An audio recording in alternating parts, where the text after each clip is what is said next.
क्या डॉग्स को चपेट लगाना गलत होता है या उनको रिवॉर्ड देना ही सही होता है? मुझे बचपन में बहुत चपेड़े पड़ी पर मैं सुधरा नहीं। क्लास में फेल होने के बाद बहुत डांट पड़ती थी मुझे, बट मैं सुधरा तो नहीं। मेरे पापा ने बोला तो फर्स्ट तो छोड़, अगर तो पास भी हो जाएगा तो मैं तुझे साइकिल लेके दूंगा, पर मैं हुआ तो नहीं। जब ये सारी चीजें मुझ पर काम नहीं करी तो मेरे डॉग के ऊपर कैसे काम कर सकती? बट नहीं, यहाँ पे हमारी सोच होती है गलत। ह्यूमन साइकोलॉजी अलग होती है और डॉग्स की साइकोलॉजी अलग होती है। हम क्या करते हैं, अपनी सोच समझ डॉग्स के ऊपर इंप्लीमेंट करते हैं और यहीं पे हम गलत होते हैं। डॉग्स बच्चे होते हैं बट ह्यूमन के नहीं होते। आप ये बार बार बोल बोल के ये ममाज बॉय, इनको इंसानी बच्चा नहीं बना सकते। जब पपीज छोटे होते हैं ना तो माँ और पपी के बीच में बहुत से एक स्ट्रॉन्ग मैग्नेटिक फोर्स होती है जो इन दोनों को आपस में चिपका के रखती है। अब बच्चों के क्या काम है? दिन भर दूध पीना और सोना। ऐसा करते करते बच्चे हो जाते हैं बड़े। बच्चों की बॉडी भी शुरू हो जाती है बड़ी होना, चेंजेस आना शुरू हो जाते हैं, इनके दांत आना शुरू हो जाते हैं, इनके नेल्स आना शुरू हो जाते हैं, इनका साइज बड़ा हो जाता है, इनमें जोर आ जाता है और भाई बहन से आपस में लड़ाई करना शुरू कर देते हैं। अब माँ शुरू हो जाती है परेशान होना, क्योंकि बच्चों में जोर बहुत आ जाता है ना। तो दूध पीते टाइम जो ऐसे नेल्स लगाते हैं ना माँ को, तो माँ को बहुत चोट आती है, बहुत स्क्रैचेस पड़ते हैं, ब्लड भी निकलता है और माँ बहुत परेशान होना शुरू हो जाती है। फिर माँ क्या करती है, बच्चों को डराना धमकाना शुरू कर देती है और मार भी देती है। पहले वो ग्रॉलिंग करती है,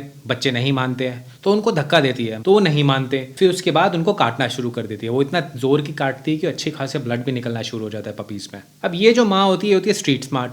अब ये बच्चों को पहले से प्रिपेयर कर देती है कि कैसे पैक में रहना है और कैसे हायरार्की सिस्टम होता है इनमें। अब ज्यादातर जो घर पे फीमेल्स होती है ना, उनको ये सब नहीं आता है। जब ब्रीडर्स के वहाँ पे पपीज होते हैं तो माँ अगर परेशान होती है ना तो ब्रीडर के पास जाती है, उसको बोल देती है भाई मेरे को परेशान कर रहे हैं। ब्रीडर बच्चों को साइड कर लेता है, मतलब काफी हेल्प मिलती है कहने का मतलब। जब बच्चे बड़े होते हैं ना तो इनमें कोई शाना बनता है तो दूसरा जो पपी होता है वो दूसरे को मारना शुरू कर देता है। तो बेसिकली ग्रुप बना के उस सिंगल पपी को मारना शुरू कर देते हैं। तो अब इसमें क्या हो रहा है ना, इसमें नेचुरल वे में पपी की ट्रेनिंग शुरू हो रखी है बचपन से ही। जिस दिन से वो पैदा हो, बच्चा अगर 4-5 महीने तक माँ के पास रहता है और सिबलिंग्स के पास रहता है ना तो उसको एक स्ट्रक्चर मिल जाता है। बट लोग पपी को कम से कम एज में ले लेते हैं या अडॉप्ट कर लेते हैं, तो उनको सोशल स्ट्रक्चर होता है, घर पे कैसे रहना है, ये सब कोई सिखाने वाला नहीं होता है। और माँ की स्कूलिंग यहाँ पे बहुत मेजरली मिसिंग होती है और भाई बहन की पिटाई भी मिसिंग होती है। फिर आते हैं बड़े बड़े बिहेवियरल इश्यूज जैसे anxiety, unwanted aggression, excessive barking. अब यहाँ पे क्या होता है, यहाँ पे आती हैं इंसानी मम्मियाँ जो जिनको लगता है कि यहाँ पे बच्चों की साइकोलॉजी यहाँ पे लगाएंगे और इनको डराना नहीं चाहिए, इनको इंसान के बच्चों की तरह पालना चाहिए। वो गलत होता है। यहाँ पे वो सारी टेक्निक्स चलती नहीं है और ये सारी चीज़ें इंप्लीमेंट करता है, रिजल्ट कुछ मिलता नहीं है। तो स्टोरी का समरी ये है, जब नेचर ने प्रूव करा हुआ है कि पनिशमेंट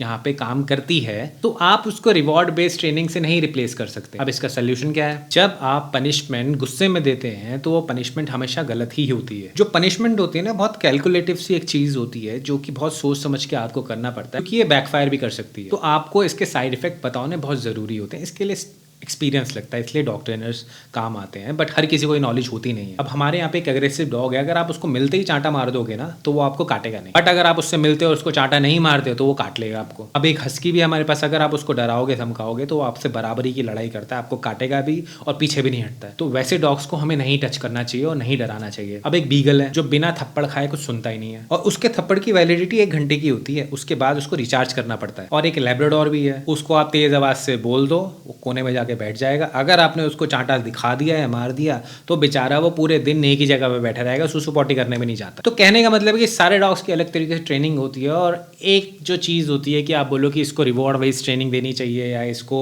डराना धमकाना चाहिए, वो सब ऐसे काम नहीं करता। वो सोच समझ के प्लान करना होता है। अगर आप यहाँ पे अपना दिमाग चलाओगे ना और गलत तरीके से चलाओगे तो आप एट द एंड पपी को बाद में अडॉप्शन पे देने के लिए प्लान कर लोगे। क्योंकि हम जब पपी लेकर आते हैं ना घर पे तो एक पॉजिटिविटी लेकर आते हैं, बट हमेशा ऐसा होता नहीं है। डॉग्स के पास इतनी पावर होती है कि आपका मेंटल पीस भी फकअप कर सकता है। तो उसको जो हैंडल करना होता है ना, बहुत सोच समझ के हैंडल करना है। तो जरूरी नहीं होता जो आपको लगता है वो सही है डॉग के लिए वो सही हो।